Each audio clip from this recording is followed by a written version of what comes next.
Welcome back guys. मेरा नाम वो तो नहीं बताऊंगी, पर मैं एकदम अच्छी हूँ, एकदम मस्त हूँ, आप लोगों की तरह सेम टू सेम। नाम नहीं बताना, पर मैं एक चीज़ बताना चाहूँगी कि मैं रिसेंटली 12th में थी और साथ में नीट की तैयारी कर रही थी। 11th 12th में मैंने नीट की तैयारी की है और भाई इतना तो इंट्रो बनता है ना मेरा, इसी बात पर स्माइल दोस्तों। चलो गाइस, अब इस वीडियो को स्टार्ट करते हैं। ये वीडियो मैंने इस टॉपिक पे रखा है कि why it's to be necessary to purchase और why it is not necessary to purchase. हमें ये मेड इजी वो PW की जो बुक है वो परचेस करना क्यों नेसेसरी है और ना परचेस करना क्यों नेसेसरी नहीं है, ये चीज़ों के ऊपर मैं ऑनेस्ट बताऊँगी, ऑनेस्ट रिव्यू बताऊँगी। अपना कोई स्पॉन्सर या पेड प्रमोशन नहीं है, मैं अपना रिव्यू ऑनेस्ट रिव्यू बताती हूँ, अपनी लाइफ का ऑनेस्ट रिव्यू बताती हूँ इसके थ्रू कि आपको ये लेनी चाहिए और कि नहीं चाहिए लेनी चाहिए। तो स्टार्ट करते हैं। पहले तो मैं ये पूछना चाहूँगी आप लोग को, जो होंगे वो कुछ तो होंगे क्लास 11th में और कुछ होंगे 12th में और कुछ होंगे ड्रॉप में और कुछ सोच रहे होंगे कि अभी 12th ली है और 12th की है, रिजल्ट आने वाला है, ड्रॉप लें या लें और कुछ ने तो तय भी कर दिया होगा कि ड्रॉप ले ही लेते हैं। ऐसे बहुत सारे कैटेगरी के बच्चे होंगे, पर ये मेड इजी जो है इसका बेनिफिट और डी बेनिफिट मैं बताऊंगी आप लोगों को। तो 11th और 12th में हैं बच्चे, वो स्कूल जाते होंगे और स्कूल से आगे लाइव क्लासेस देखते होंगे, चाहे वो PW की हो या फिर कोई कोचिंग की हो, पर और उनके पास अब टाइम नहीं होता होगा। टाइम तो होता है, लेक्चर के साथ नोट्स तो बन जाते हैं वैसे, पर किसी बच्चे के पास टाइम नहीं हो पाता है। कोई देखता है पहले लेक्चर के नोट्स बनाता है, उसमें टाइम बहुत जाता है। तो टीचर्स लोग रिकमेंड करते हैं कि हम मेड इजी की बुक ले लें, पर मैं आपको बताऊंगी कि हमें लेनी चाहिए या नहीं लेनी चाहिए। अब तो CBSE का न्यू रूल आ गया है कि no dummy school, no dummy school, no dummy school. मतलब डमी स्कूल के साथ हमें इजी हो जाता था कि 12th में 11th में नीट की तैयारी करना, पर अब तो CBSE का वो आ गया है नोटिस कि डमी स्कूल नहीं चलेगा। तो अब तो लोगों के लिए और भी प्रॉब्लम बढ़ गई है। अब बच्चों को जाना पड़ेगा स्कूल और उसके आके लाइव क्लासेस देखनी पड़ेगी, या PW की या फिर कोई भी इंस्टीट्यूट की जो भी आप देखते हो वो देखनी पड़ेगी आपको।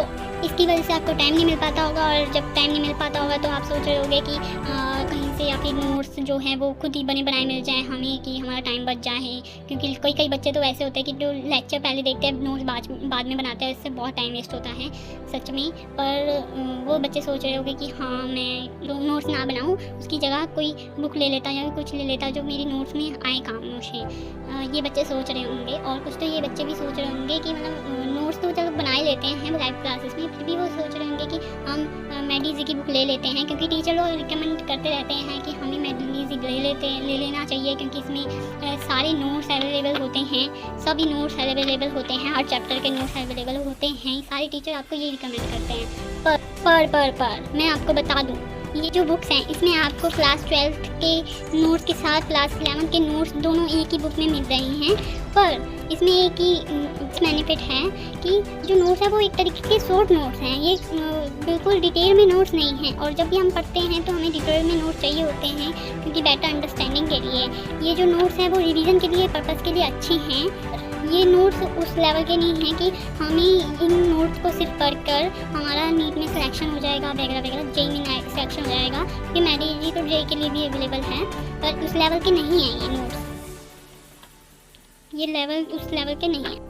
अब आपके मन में ये सवाल भी आ रहा होगा कि दीदी आपने क्यों ली? अच्छा बताऊँ तो नोट्स तो मैंने वही सोच के लिए थे कि ये जो क्लास 12 थी वो इतनी अच्छी नहीं थी, और कुछ चैप्टर के मैंने नोट्स उसके बैकलॉग में थे, तो उस चैप्टर के नोट्स नहीं बनाए थे।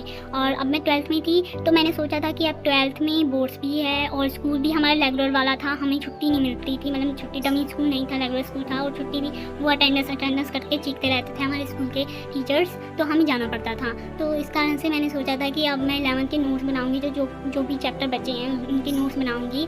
5-6 चैप्टर, लगभग 10 तक चैप्टर होंगे पूरे, फिजिक्स केमिस्ट्री बायो मिलाकर, जूलॉजी बॉटनी मिलाकर जो भी है 10 चैप्टर होंगे जो मैंने नोट्स नहीं बनाए थे। तो उसी कारण से मैंने सोचा था कि 12th में ना जब भी मैं पढ़ूंगी तो नोट्स में ना कुछ ऐड कर लूँगी। इसमें जगह भी थोड़ी बहुत ही होती है, थोड़ी बहुत ही जगह होती है, यहाँ पे कुछ लगा कर नोट्स ऐड कर सकती हूँ जब भी मैं पढ़ूंगी, और ज़्यादा नोट्स नहीं बनाने पड़ेंगे तो ज़्यादा टाइम वेस्ट नहीं होगा क्लास 12th में मेरा।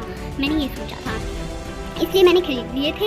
और सच में हाँ बेनिफिट तो मिला मुझे इसका मिला। आप लोग भी ये ट्राई कर सकते हो ये वाला। अगर आपके 2-3 चैप्टर बचे हैं या फिर लगभग 6-7 चैप्टर समहाउ बचे हुए हैं, आपने नोट्स नहीं बना पा रहे हैं, तो आप उसके लिए भी ये नोट्स वाली मेडिसिन ले सकते हैं।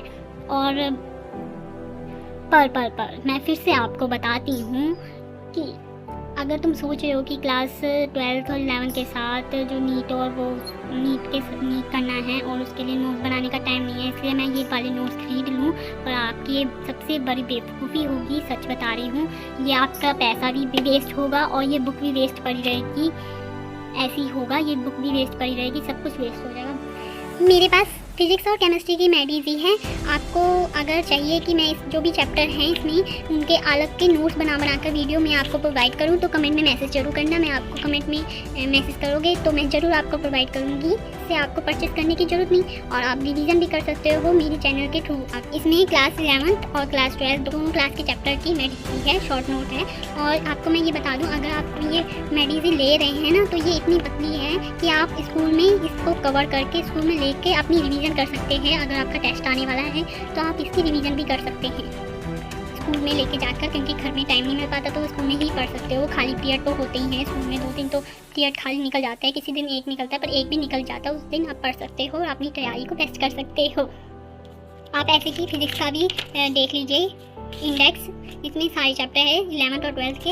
अगर आपको चाहिए हैं नोट्स इसके रिवीजन पर्पज़ के लिए या कोई पर्पज़ के लिए, तो आप मुझे कमेंट में मैसेज करते जाना। जिस जिस चैप्टर के आप कमेंट में मैसेज करते जाओगे उसकी तुरंत ही मैं आपको नोट्स प्रोवाइड करने की कोशिश करूँगी। मैंने अपना ऑनेस्ट रिव्यू बताया है, सच मानो मैंने अपनी लाइफ का ऑनेस्ट रिव्यू बताया है।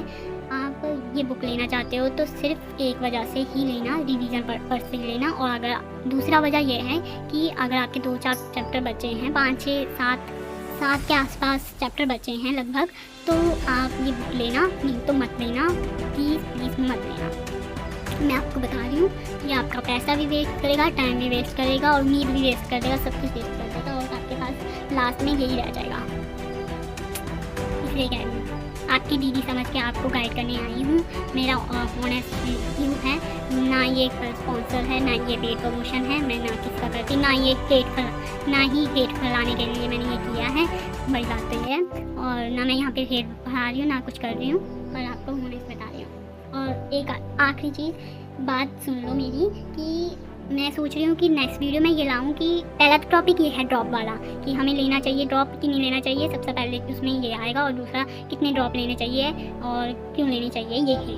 हाँ, और दूसरा टॉपिक मेरा ये है कि हाँ, अगर क्लास 12 में हमें ऑनलाइन स्टडी करनी चाहिए या ऑफलाइन स्टडी करनी चाहिए क्लास 11-12 में नीट और जेई के लिए। अगर इन दोनों टॉपिक पे आपको वीडियो चाहिए तो प्लीज़ कमेंट में मैसेज डालना, मैं आपके मैसेज का इंतजार करूँगी।